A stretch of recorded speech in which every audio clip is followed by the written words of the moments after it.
보도의 진실과 시청자의 진심을 알아봅니다. YTN 뉴스 FM 열린 라디오 YTN. 저는 프로듀서 김양원입니다. 일본군 위안부 피해자를 매춘부로 주장한 하버드대 교수. 이번에는 간토 대지진 당시 조선인 학살도 정당화하는 주장을 해서 파문이 커지고 있습니다.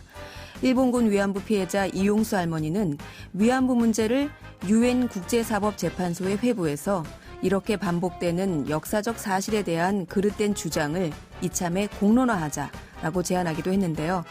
일본 내 극우 세력도 아니고 세계 최고의 상하탑으로 불리는 하버드대, 그것도 로스쿨 교수의 주장, 조목조목 팩트체크해보는 시간 준비했습니다. 그리고 이번 주 뉴미디어계 뜨거운 이슈죠. 클럽하우스 이야기도 기대해보시죠. 2월 20일 토요일 순서 바로 시작합니다.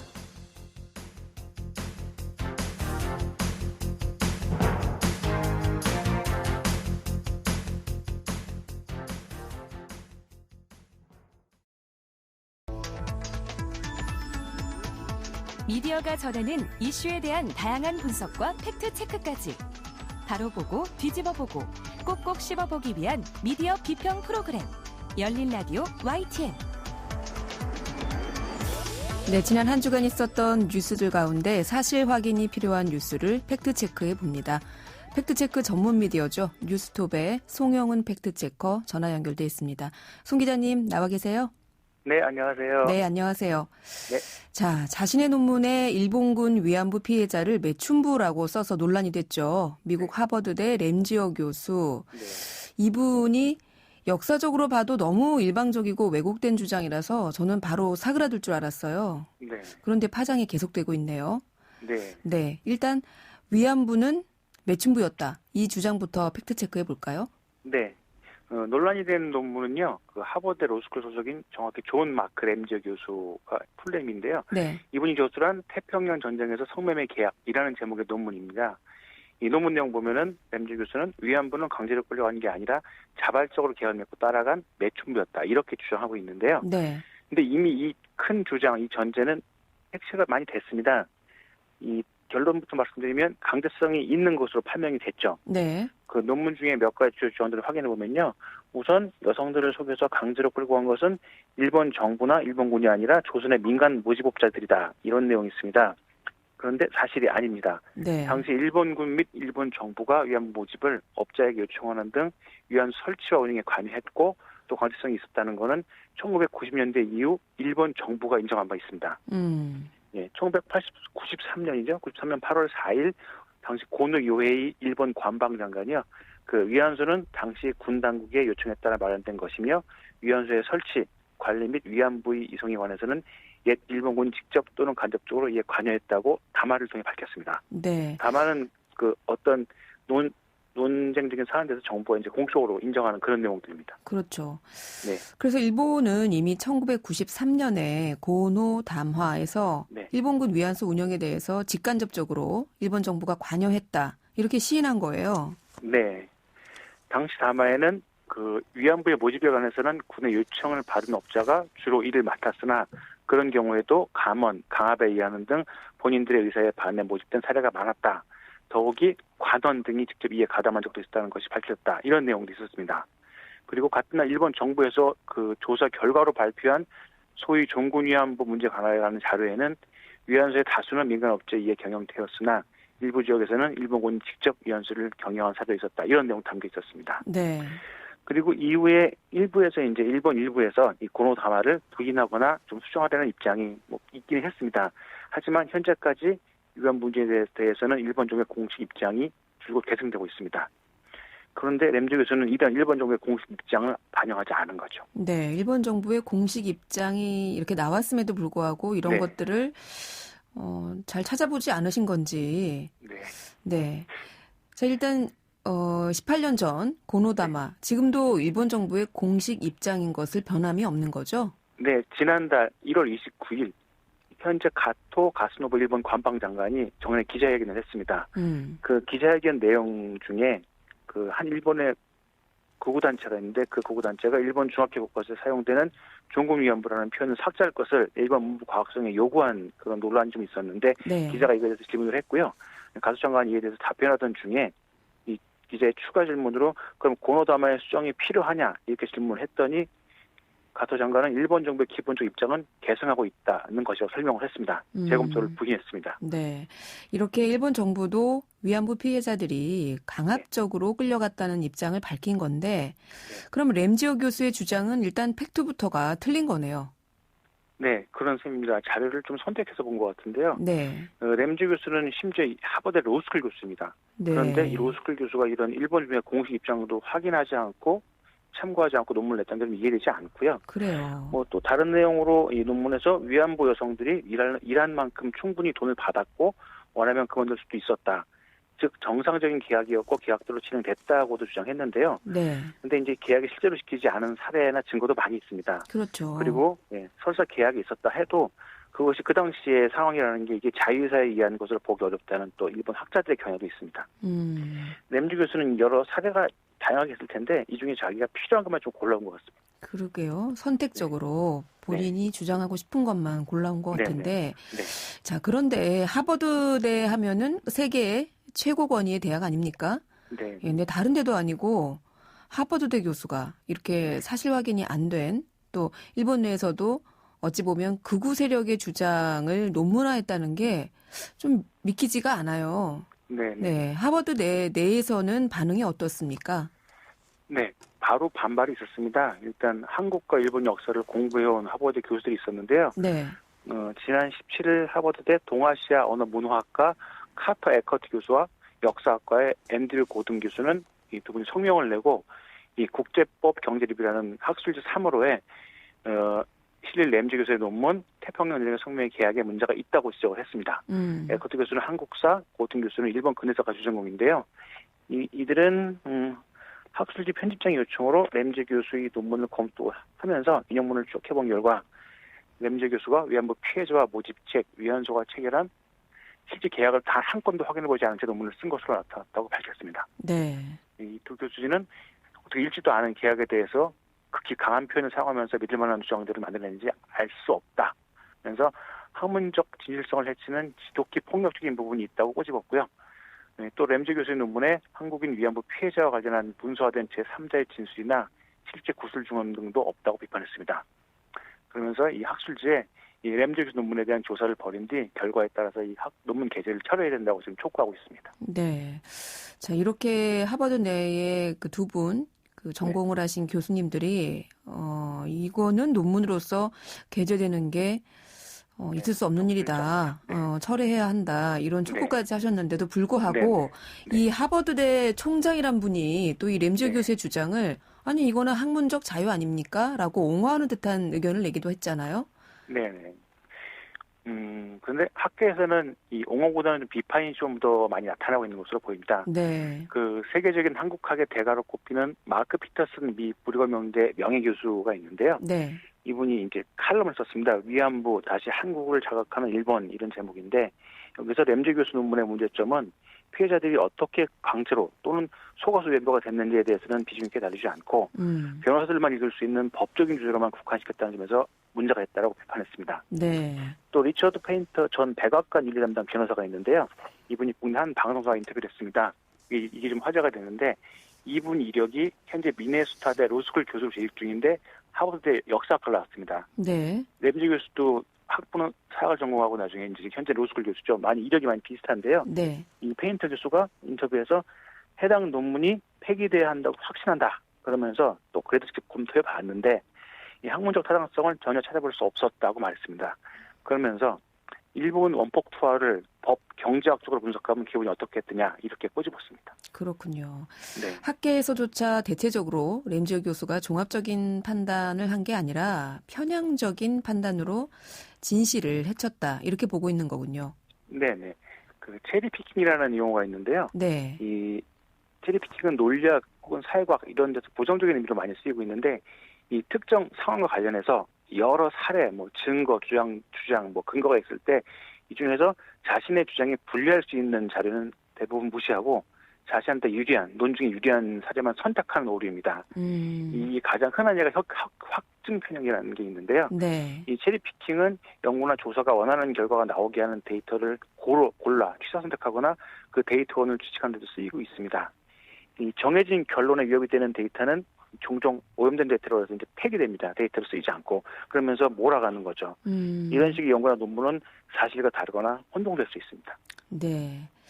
자, 그런데 이렇게 위안부 문제뿐만 아니라 이후에 간토 대지진 조선인 학살 사건 이것을 정당화하는 듯한 논문도 또 이 교수가 냈잖아요. 네네. 관심을 모으면서 또 다른 논문도 지금 많이들 살펴보시고 있는데요. 이 자경단, 일본 경찰, 조선인 학살과 사립 보안업체라는 이런 또 논문이 있는데 여기에서 비정상적인 상황에서 사적인 경찰력 사용이 정당하다 이런 내용을 담고 있습니다. 그러면서 그 사례로 1923년 일본 간토 지역에서 발생한 대지진 당시를 얘기하고 있는데 당시에 그 사적인 경찰력 사용이 정당했다. 무슨 의미냐면 간토 대지진 발생 이후에 일본인 자경단이 제1조선인을 살해한 것은 사실이지만 이게 조선인들이 방화 등 범죄를 저질렀기 때문에 일본인이 대응했다. 뭐 당연한 거다. 이런 논리인데요. 우선 당시 조선인이 뭐 불을 지르고 우물에 독을 쌌다는 것은 이미 유언비어라고 현재까지 연결로 밝혀져 있습니다. 네. 그런데 램지어 교수는 역사가들이 조선인의 범죄를 순전히 헛소문이었다고 주장하는 것은 이상하다고 주장하고요. 이어 근거라면서 당시 제1조선인 중에 남성의 비율이 훨씬 높았고 그중에 젊은 남성이 많았다는 이거 통계를 제시하면서 젊은 남성들은 세계 어디서든 인구학적으로 범죄율이 높다. 이런 근거를 내세우면서 제1조선인 전체를 예비 범죄주자로 간주했습니다. 그러면서 또 이 범죄에 당시 일본에 대한 독립운동은 범죄에 다 포함시켰고요. 그리고 당시 사망자 숫자도 많이 부풀렸다라고 했는데 이 모든 근거 자료를 대부분 당시 일본 총독부의 발표 자료를 근거로 했습니다. 저는 이 램지오 교수 논문 내용을 들을 때마다 참 이해가 안 되는데 한 젊은 남성들은 세계 어디서든 인구학적으로 범죄율이 높다? 아니 그럼 방송 들으시는 젊은 남성들을 예비 범죄자 취급하는 건데 상당히 불쾌할 것 같고요. 네. 그리고 뭐 독립운동 그 일본의 항일 독립운동을 범죄다라고 얘기했다는데 이런 내용들은 사실은 일본에서도 아주 극우 세력들이 주장하는 내용 아닙니까? 네. 근데 이 램지어 교수라는 분, 이분은 사실 일본인 아니잖아요. 미국인 아닙니까? 네, 그냥 뭐 외모만 봐도 뭐 일본인은 전혀 안 느껴지는데요. 근데 이분이 실제로 일본과 매우 관련이 좀 많은 이력이 있습니다.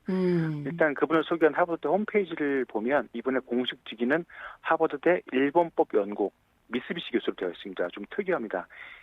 일본 미쓰비시 기업이 후원하는 연구자라는 건데요. 또 이분이 실제로 10대 시절을 일본에서 보냈고요. 30대 시절 공부도 일본에서 또 했습니다. 네. 근데 전공도 정확하게 일본법이 전공입니다. 그리고 지난 2018년에 일본 경제와 사회를 홍보한 공로를 인정받아서 일본이 주는 정부 훈장인 우길 중수장을 수상한 바가 있습니다. 그래서 미국 내에서도 대표적인 손꼽히는 친일파 학자입니다. 근데 미쓰비시라는 기업인데 일본 기업이잖아요. 유명한. 네. 근데 미쓰비시 교수라는 게 하버드에 있어요? 네, 저도 좀 특이해서 좀 찾아봤는데요. 네. 보니까 일본이 지금 조금 내가 앉았지만 일본이 세계 2위 국가를 다투는 시절이 있었는데 그 당시 1970년대 미쓰비시가 하버드에 당시 금액으로 100만 달러를 기부했습니다. 50년 전이고 당시에 10억 원이니까 굉장히 큰 돈인데요. 네. 이 돈으로 일본을 연구하는 석좌 교수 자리를 먼저 만들었고요. 이게 계속 후원이 이어지면서 1998년에 정식 교수로 승격이 됐습니다. 그러면서 바로 그 첫 수혜자가 램지어 교수인 걸로 확인이 됐습니다. 네, 미쓰비시는 이후에도 후원을 계속 이어갔는데 1980년대 1억 달러 후원 이후는 공개하지 않고 있어서 현재까지 총회는 알 수 없는데 현재 확인된 금액으로도 최소 몇 천억 원 이상을 후원한 것으로 추측되고 있습니다. 그렇군요. 네, 우리에게 미쓰비시는 강제력 배상을 외면한 전범 기업이라는 낙연이 있죠. 네. 좀 극단적으로 표현을 하면은 조선인 강제노역을 시켜서 번 돈을 미국 대학에 뿌려서 자신들의 입장을 대변하는 학자를 양성하고 연구 논문을 만들었다. 이런 주장도 있습니다. 그러면서 문득 하버드에 뭐 삼성 교수나 현대 교수 이런 자리가 있으면 좀 나아졌을까라는 생각이 들기도 했습니다. 우리 기업이 하버드대에 이렇게 통큰 후원을 했더라면 네. 역사 왜곡이 좀 달라졌을까 이런 말씀이신데 참 씁쓸한 상상인 것 같습니다. 연구자가 그러면 안 되잖아요. 네, 그렇죠. 네. 후원 어떻게 받아도 학문적인 원칙은 지키는 게 좋겠죠. 그렇습니다. 지켜야죠. 네. 네. 자, 다음 팩트체크 준비하신 내용도 일본 관련이네요? 네. 조금 다른데 지난 13일에 일본 후쿠시마 앞바다에서 리히터 규모 7.3의 또 강진이 있었습니다. 네. 예, 좀 걱정이 됐는데 우려가 됐는데 다행히 뭐 지금 현재까지는 큰 피해는 없는 걸로 좀 나타나고 있는데 네. 근데 그 당시 일본 인터넷상에 조선인 흑인들이 우물에 독을 탔다. 이런 내용의 글이 등장했습니다. 일본 마이니치 신문은 14일 보도에서 후쿠시마현과 미야기현에서 발생한 강진을 둘러싸고 차별적인 발언, 루머, 불확실한 정보가 트위터, 유튜브 등에 난무했다고 보도했습니다. 이 강진이 일어난 지 18분 만에 한 네티즌이 조선인이 후쿠시마 우물에 독을 타는 것을 봤다는 글을 트위터에 올렸습니다. 그러면서 마이니치 신문은 이런 발언은 1923년 간도 대지진 당시 퍼진 조선인들이 우물에 독을 풀었다는 소문을 흉내낸 것이라면서 재해 때마다 이런 현상이 나타나고 있다고 전했습니다. 다행히 일본 언론이 네. 팩트 체크를 해준 네. 건데요. 네네. 네, 일본 누리꾼들의 반응은 어땠습니까? 네, 조금 달랐는데요. 이 댓글 등에 가짜뉴스에 속지 말자 이런 자성을 촉구하는 글도 잇따라 게시됐고요. 이런 모습이 100년 전과는 달라진 모습인데 많은 일본 네티즌이 비판을 쏟아냈습니다. 네. 최악의 차별 선동이다. 일본인의 수치로 절대 용서할 수 없다. 또 다른 분은 이 트윗은 정말 악질이다. 이러한 가짜뉴스 때문에 많은 조선인이 살해되는 사실을 잊어서는 안 된다. 이런 글을 남겼습니다. 네, 일본 내에서 그래도 이렇게 양식 있는 누리꾼들이 네. 가짜뉴스가 번지는 걸 일침한 것 같습니다. 다행입니다. 네. 네, 기자님 오늘 말씀 여기까지 듣겠습니다. 고맙습니다. 네, 감사합니다. 네, 지금까지 뉴스톱의 송영은 팩트체커였습니다. 진실을 전합니다. 진심을 다합니다. 시청자 여러분의 목소리에 귀 기울이는 YTN 뉴스 FM 열린 라디오 YTN 토요일 저녁 8시 20분에 방송됩니다. 네, 한 주간 YTN 라디오에서 방송된 프로그램들을 모니터링하고 평가해보는 시간입니다. 오늘은 박은하 시청자 평가원 전화 연결돼 있습니다. 평가원님, 안녕하세요. 네, 안녕하세요. 네, 이번 주에 모니터링하신 프로그램 어떤 겁니까? 네, 이번 주는 이제 평일 오후 4시 20분부터 5시까지 진행되는 재무설계 프로그램이죠. 굿모닝 굿라이프와 이제 지난 개편으로 이제 주말에 이어 평일에도 방송되는 듀엣2의 더 클래식에 대해 살펴보았습니다. 네, 먼저 굿모닝 굿라이프부터 살펴볼까요? 네, 먼저 이제 굿모닝 이제 굿라이프 속 전지적 전문가 시점이라는 코너에 대해 말씀드리고 싶습니다. 이 코너는 이제 청취자의 상담을 받고 전문가가 진단 및 해결을 해주는데요.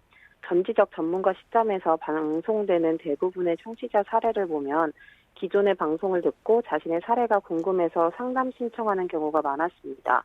타 방송도 이제 그러하겠지만 기존의 방송을 들은 청취자의 유입으로 새로운 아이템이 만들어지는 만큼 해당 사례에 대해 많은 사전 준비와 명확한 상담이 이루어져야 할 텐데요. 그런 기준에서 형식적인 설명이 아니라 상담자의 사례에 맞춰 구체적인 방법을 제시해 준다는 점이 좋았습니다. 또한 진행자가 중간에 이런 말을 하는데요. 깔끔한 해결 방법으로 쉽게 정리된 재무 컨설팅이 한 번에 나오는 것 같지만 그만큼 어려운 작업을 거쳐서 나오는 것이라며 분석과 수고를 거쳐서 최대한 청취자들에게 집약적이고 도움이 되는 상품이나 방안들로 도움을 주고 있다고 전지적 전문가 시점의 준비 과정을 설명했습니다. 심지어 청취자의 사례 해결을 위해 직접 찾아가기도 한다고 하더라고요. 청취자를 위한 맞춤 설계와 수고 등의 숨은 노력들이 돋보인다는 점이 타 상담 프로그램과 비교해봐도 큰 강점으로 다가왔습니다. 네, 상담 프로그램으로서의 굿모닝 굿라이프의 강점을 짚어주셨고, 자, 다음으로 어떤 내용 살펴볼까요? 네, 다음으로는 굿모닝 굿라이프의 2월 10일 수요일 방송 중 소소하지만 확실한 경제 코너에서는 보험 점검은 누가 받아야 하는가에 대한 내용을 다루었는데요. 손병호 게임이라고 설명한 내용에 해당되는 손가락을 접는 게임 아시죠? 네. 그 게임을 진행하면서 자신이 보험 점검 받는 대상인지를 확인하도록 해주는 점이 특징적이었습니다. 게임을 통해서 알기 쉽도록 보험 점검을 짚어보는 방법이 신선하면서도 효율적이라는 생각이었는데요.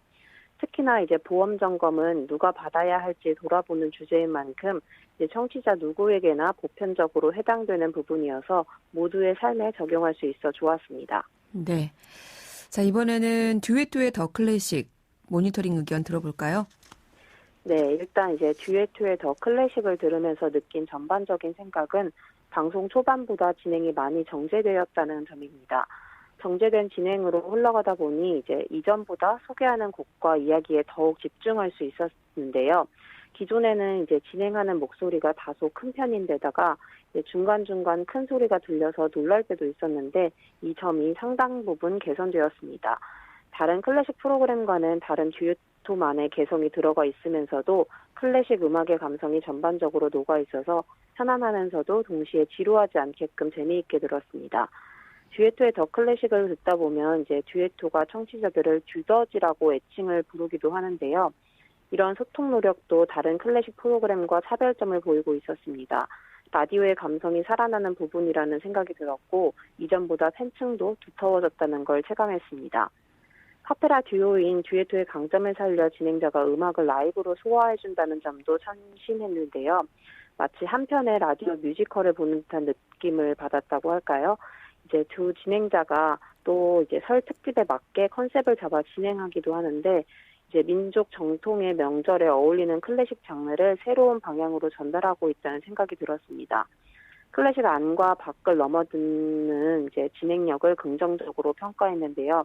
다만 너무 짧게 음악을 전달하다 보니까 이제 음악 감상에 중심을 둘 수 없다는 점이 아쉬웠던 것 같습니다. 네, 오늘은 굿모닝 굿라이프와 듀엣토의 더 클래식 이 두 프로그램에 대한 시청자 평가원의 의견 들어봤습니다. 오늘 말씀 감사합니다. 네, 감사합니다. 네, 지금까지 박은하 시청자 평가원이었습니다.